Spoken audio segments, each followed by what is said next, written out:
Magandang hapon mga ka-garden. Ito yung ating talong dito. Ayan, malalago na. So, mag-uumpisa ng mamulaklak. Nga lang yung mga insekto ng makain dun sa dahon. May mga butas-butas. Ayan. So, ito yung nagbubutas na insekto, yung kulay itim na ito. Siyang sala rin dyan sa pagkakabutas. Tirisin natin.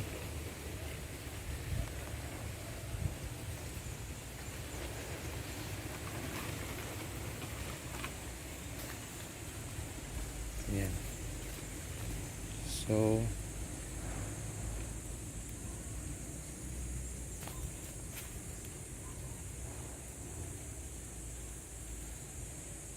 ayan, no? Ganda, no? Maganda, malalago na tong ating talong. So problema natin, daming insekto. Daming naninira ng dahon. Ayan yung sala rin, yung kulay itim din, ha?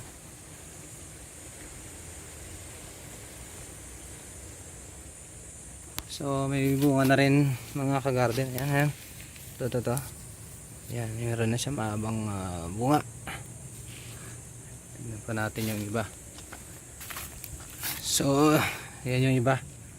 Yung ibang bunga niya nililiit pa. Ayan.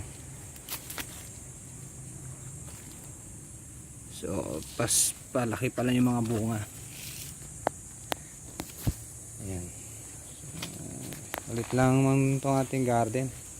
Hindi naman ganun kaluwang. So ito pa yung ibang bunga. Ayan.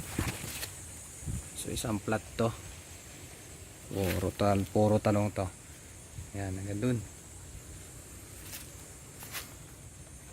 Sa tabi nito ay tinaniman natin yan ng kamote. Ang kamoteng kulay green. Ayan, ito yung variety na malaki yung dahon.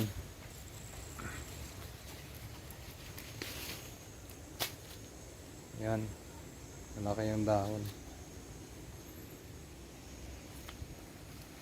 Ito naman yung kamote na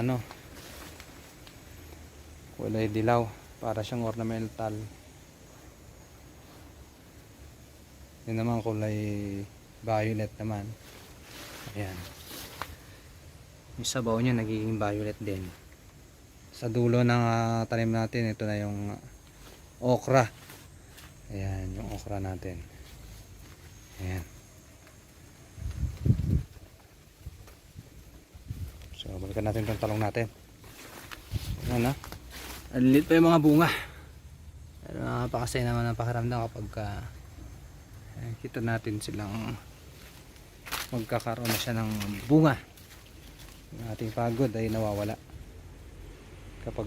lalo na kapag nakikita natin malusog ang ating mga tanim.